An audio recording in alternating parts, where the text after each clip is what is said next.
जय हिंद फ्रेंड, स्वागत है आपका ऑपरेशन ऑफ जीएस के इस चैनल पे। आज का हमारा टॉपिक है, आपने थंबनेल में देखा होगा कि अगर पाकिस्तान और इंडिया एक हो जाए तो क्या होता, अगर एक होते तो क्या होता। तो देखिए, सबसे पहली बात, ये दोनों देश आपस में टूट गए विभाजन के बाद, यानी कि दोनों में डिवीजन हुआ और एक देश पाकिस्तान बन गया, दूसरा बन गया आपका इंडिया। अगर ये दोनों एक होते तो क्या होता, तो सबसे पहले देखिए, सबसे पहले इंडिया को क्या मिलता है। देखिए, ये है, सबसे पहले हम मैप के माध्यम से समझते हैं। ये है आपका इंडिया,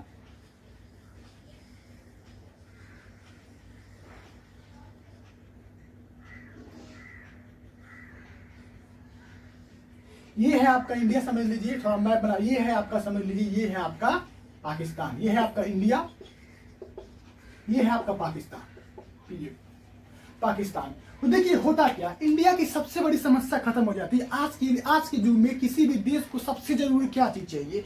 आज के दिन में किसी भी देश को सबसे ज्यादा क्या चाहिए, क्रूड ऑयल फ्यूल चाहिए, नेचुरल गैस चाहिए, ताकि वहाँ की जो जनसंख्या है उसको उसकी आपूर्ति कर सके। दिन प्रतिदिन टेक्नोलॉजी बढ़ती जा रही है और मार्केट में कई सारे इलेक्ट्रॉनिक्स के साथ साथ और भी पुरानी चीज की गाड़ियां चलती चली आ रही हैं। तो देखिए होगा क्या, अगर ये दोनों देश एक रहते, क्या होता। इसका दरवाजा कहाँ खुलता है, पाकिस्तान का दरवाजा खुलता है किधर, ईरान, इराक। क्या खुलता है, ईरान। आप इधर मैप में भी दे सकते हैं, इसका दरवाजा कहाँ खुलता है, ईरान में। इधर क्या है, ईरान। क्या है इसके पास है नेचुरल गैस, डीजल, पेट्रोल। ये सब चीजें क्या होता है, डायरेक्ट पाइपलाइन से इंडिया में आती। क्या होता है, यहां से डायरेक्ट पाइपलाइन होती।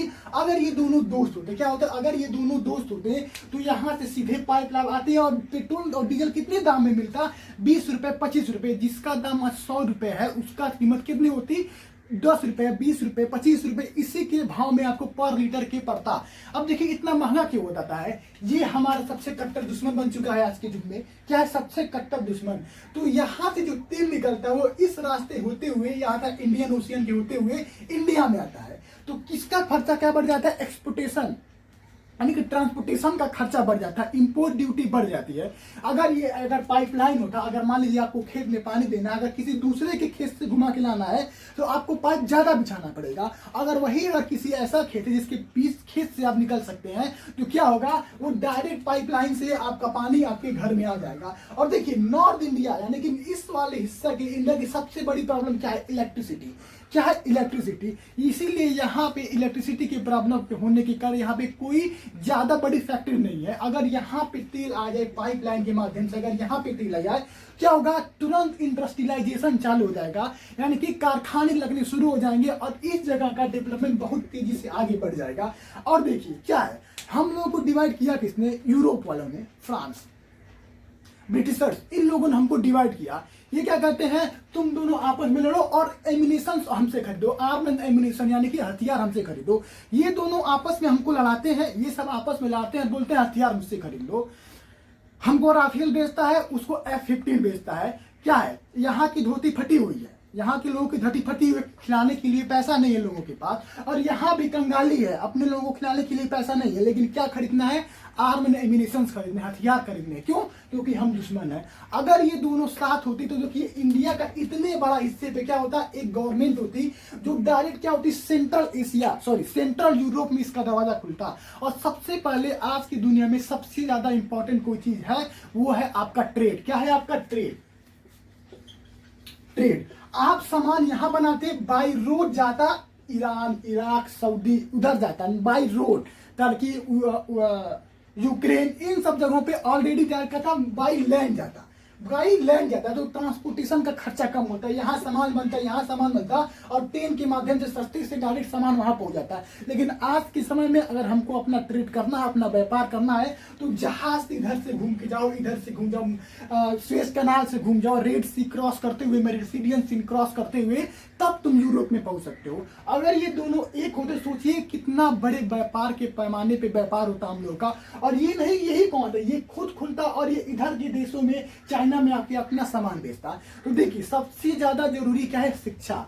आज के युग में शिक्षा धीरे धीरे डेवलपमेंट के आगे बढ़ रहा है, हर कोई धीरे धीरे शिक्षित हो रहा है। देखिए अगर सही से बात करें तो हमारे देश को आजादी मिले 75 साल हुए। यानी कि अगर सही से देखा जाए तो दूसरी पीढ़ी, मेनली दूसरी पीढ़ी अभी भारत में है। क्या है?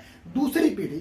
अब जो ये तीसरी पीढ़ी आएगी भारत में, इसमें मैक्सिमम लोग एजुकेटेड होंगे, शिक्षित होंगे, और जाहिर सी बात है वो शिक्षा आपके सोचने और समझने के तरीके को बिल्कुल ही बदल देती है। तो जैसे जैसे शिक्षा बढ़ेगी वैसे वैसे लोगों की सोचने समझने और किसी भी टॉपिक के ऊपर जागरूकता बढ़ेगी। तो जो आज इंडिया और पाकिस्तान में इतनी बड़ी दुश्मनी है, वो हो सकता है समय आने पे कुछ सालों बाद, कुछ 10 या 20 सालों बाद इन दोनों को समझ पे टेबल पे बात करें और दोनों का निवारण कोई निकाला जा सके। देखिए जापान ने क्या हुआ, जापान ने सेकेंड वर्ल्ड वॉर में अपनी हार मानी, उसमें हिरोशिमा और नागासाकी पे अमेरिका ने एटम बम मारा। उसके बाद उसने कहा कि मैं अपने पास डिफेंस रखूंगा ही नहीं। आज भी जापान के पास अपनी खुद की सेना नहीं है, उसकी सिक्योरिटी की जिम्मेदारी किसने लिया? अमेरिका ने लिया। अमेरिका ने अपनी सिक्योरिटी की जिम्मेदारी किसका लिया? जापान की। और वो पैसा जो आर्म एम्यूनेशन खरीदने में खर्चा करता है, यानी कि वो पैसा जो अपने वो हथियार खरीदता, लड़ाकू विमान खरीदता, जहाज बनाता, नेवी बनाता, उन पैसों को उसका इस्तेमाल क्या किया? उसने एजुकेशन पे इस्तेमाल किया, यानी कि शिक्षा पे इस्तेमाल किया। और आज भी देखिए, अगर वर्ल्ड पासपोर्ट इंडेक्स की बात करें, वर्ल्ड मीडिया की बात करें और सारे डेवलपमेंट चीजों की बात करें, तो जापान इंडिया से बहुत ही आगे है। देखिए हमारे ऊपर तो एटम बम नहीं मारा गया था, हमारे ऊपर एटम बम नहीं मारा गया था, हमसे छोटा देश भी है वो, और पॉपुलेशन में भी हमसे छोटा है, लेकिन उसने अपने एजुकेशन सिस्टम को इतना बढ़िया डेवलप किया कि वहाँ के लोग ज़्यादातर शिक्षित हैं और वहाँ डेवलपमेंट बहुत तेजी से हुआ, और ये डेवलप कंट्री है। तो आई होप आपको समझ में आया होगा कि अगर ये दोनों देश एक साथ होते तो क्या होता। तब तक बने रहे हमारे साथ इस वीडियो में। जय हिंद।